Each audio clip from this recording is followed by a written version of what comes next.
Welcome to the Deep Dive, where we cut through the noise to bring you the most compelling insights. Today, we're diving deep into something powerful in branding, something that often works, well, completely behind the scenes. Sound.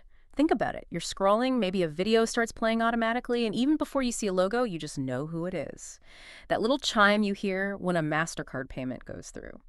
Or McDonald's, or that totem right before your Netflix show starts. Your eyes could be looking somewhere else entirely, but your ears, they pick it up instantly. They just get it. And that right there, that's the magic of sonic branding. Now, for ages, the brand world has been all about visuals, hasn't it? Absolutely. Logos, colors, fonts. That's Yeah. been the focus. Right. But we live in this world now that's just overflowing with screens, constant visual noise. So a new frontier is really opening up because your ears, they're always on. You can shut your eyes, sure, but you can't really shut your ears. And sound, we're finding out, it kind of bypasses our conscious brain. It taps straight into emotions, into memory in ways that visuals just can't quite manage on their own. Exactly. And for brands, this isn't just, an interesting idea. It's a huge opportunity. And honestly, it's still largely untapped. It gives them this unique way to build recognition, yes, but also to forge those really deep emotional connections. And even sometimes subtly guide what we do as consumers. Things that a logo or a color scheme, as vital as they are, maybe can't achieve quite as directly. It really does add this whole other layer to how we experience a brand. So, okay, we're definitely talking about more than just a catchy jingle then. Yeah. How do we define sonic branding so it's clear this is like a strategic thing, not just a gimmick? Yeah, that's a really important distinction to make. Sonic branding, or you might hear it called audio branding, it's very much a deliberate, strategic discipline. It uses sound purposefully to define and reinforce a brand's whole identity. It's not just one standalone jingle. Think of it more like a complete system, an entire auditory experience. Right. It could be anything from the specific noise a product makes when you turn it on, Right. to the background music they choose for their store, Yeah. or even the little sounds within an app. What really sets apart, let's say, a masterful sonic brand isn't just having one memorable sound. It's how all these different sound bits, short chimes, longer anthems, how they all weave together. It's like this subconscious symphony almost, building an auditory world that's just as carefully designed as their visual one. It creates an experience that's way bigger than just the individual sounds. An auditory world. I like that. So what are the building blocks of this world? Well, this auditory world usually rests on a few key components. First up, you've got the sonic logo, sometimes called an audio mnemonic. This is that really short, distinct soundbite that immediately flags the brand, the Intel chime. Perfect example. Classic. Those few notes, they just instantly say innovation, reliability, trust. Okay. Then you have the brand anthem, or brand music. This is usually a longer piece. It's designed to really capture the brand's personality, its values. Think Coca-Cola. Mm-hmm. Their campaigns always use that upbeat, optimistic music, right? It connects directly to their whole message of happiness, togetherness. Mm-hmm. Then we also get into voice and jingles. This covers the specific type of voice, the tone, the style they use in their ads. And of course, those really memorable musical phrases with lyrics, like McDonald's, "I'm loving it." They're designed to be earworms, basically. Stick in your head. Definitely sticks. And finally, there are soundscapes. This is more about the ambient stuff.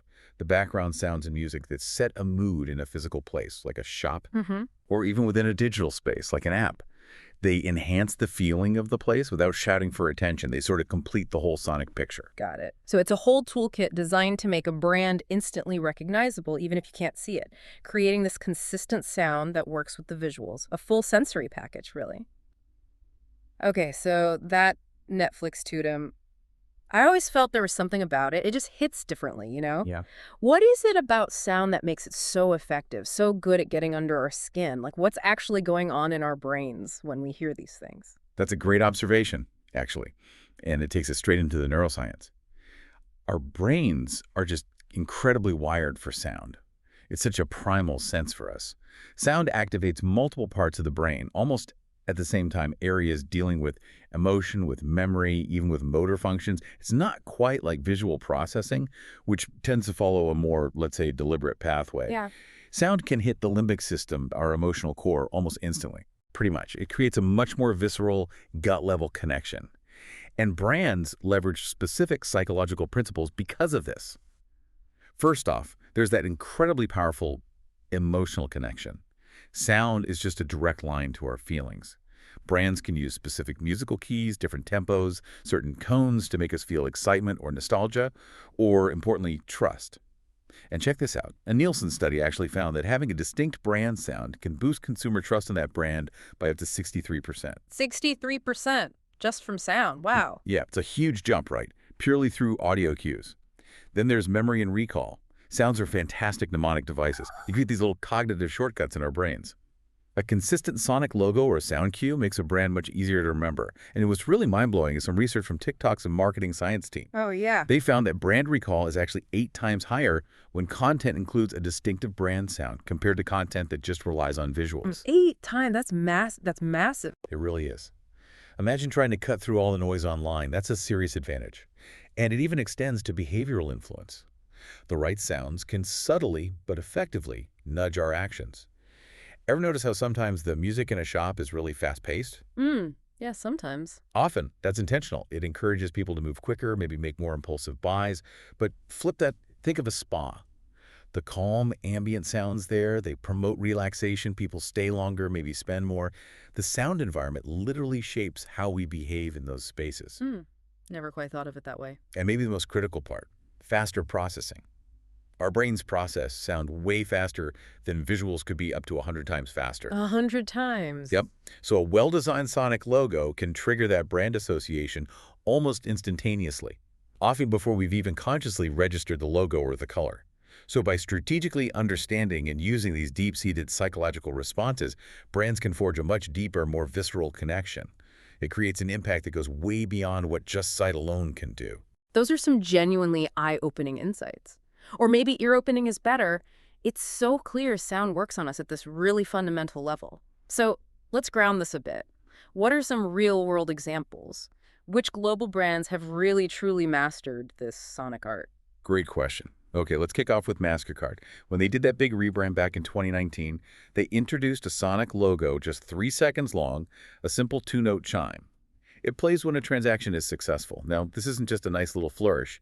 It now plays at over 7.6 million payment points. Wow, 7.6 million. Yeah, across 210 countries. So this consistent, very reassuring sound, it creates this immediate feeling of confidence, of security right at that crucial moment of payment. Yeah. And MasterCard themselves, they reported that 77% of their customers felt the sound made the brand seem more trustworthy. That's powerful proof right there. Definitely. Then, of course, Netflix. You mentioned the Tudum sound.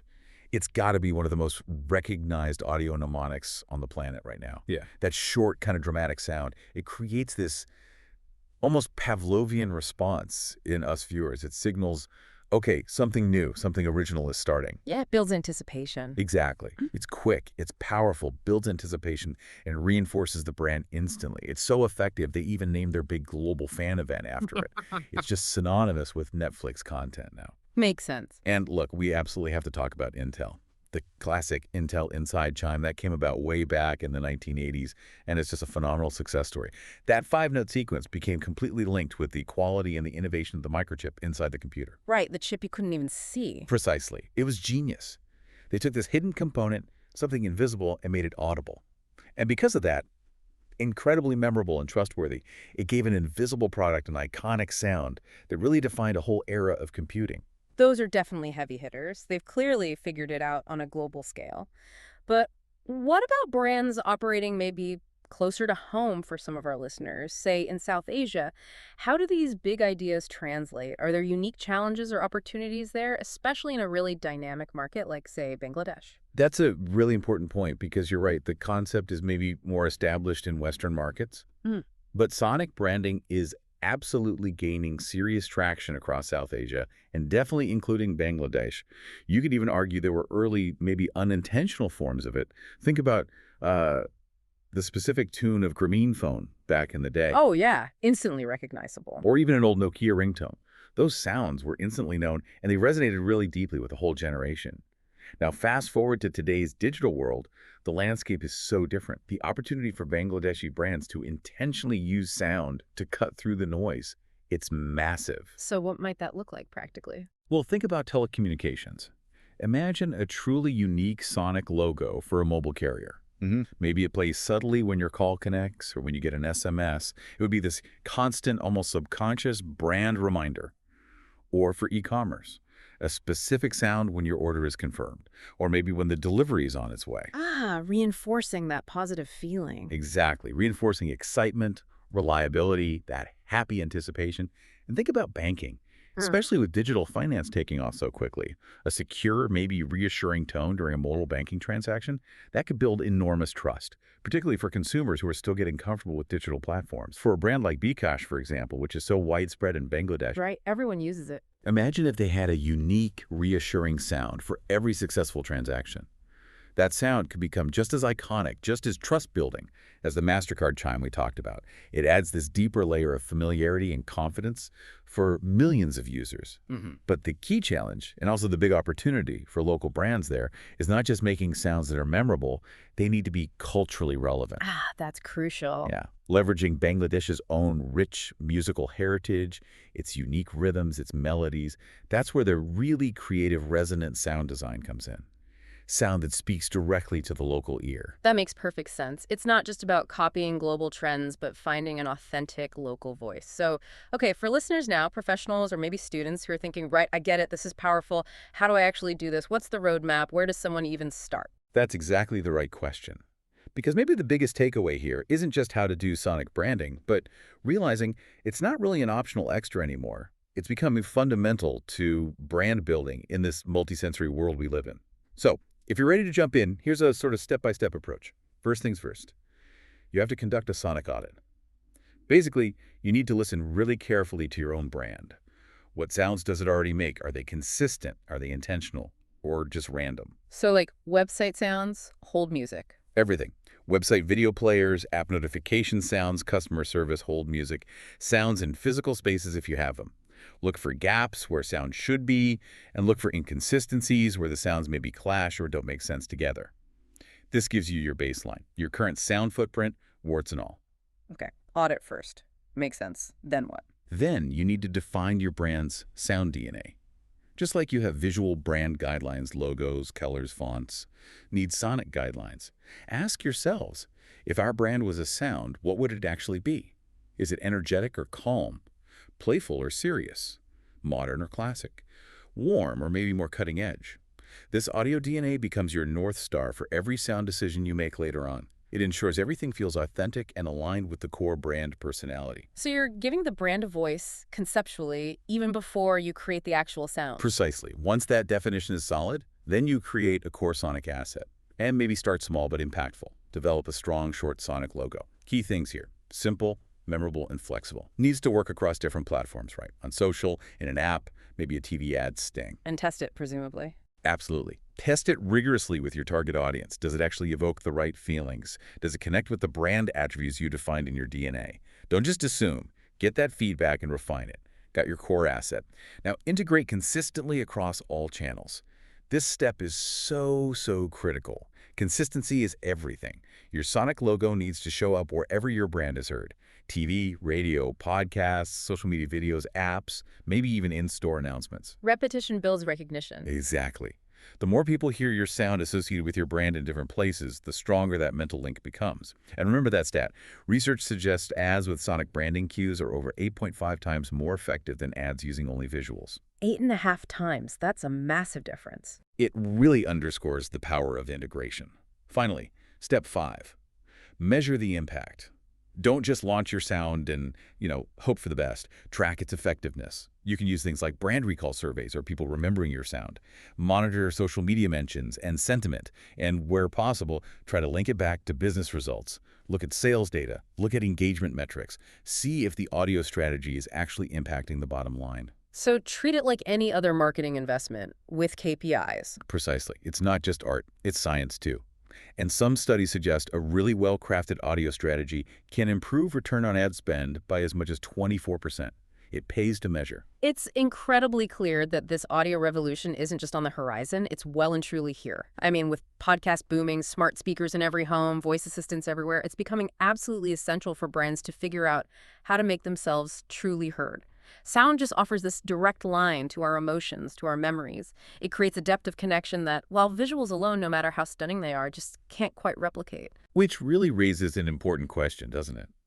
For professionals who are thinking ahead, for ambitious students looking to make their mark, Sonic branding really does feel like the next frontier. Maybe it's time for brands to stop focusing only on looking good and start thinking seriously about sounding great too. Absolutely spot on. And maybe a final thought for everyone listening. As you go about your day-to-day, just start paying a bit more attention. What brands are actually speaking to you through sound? And what are they really saying, without using a single word? It's all around you if you just take a moment to listen.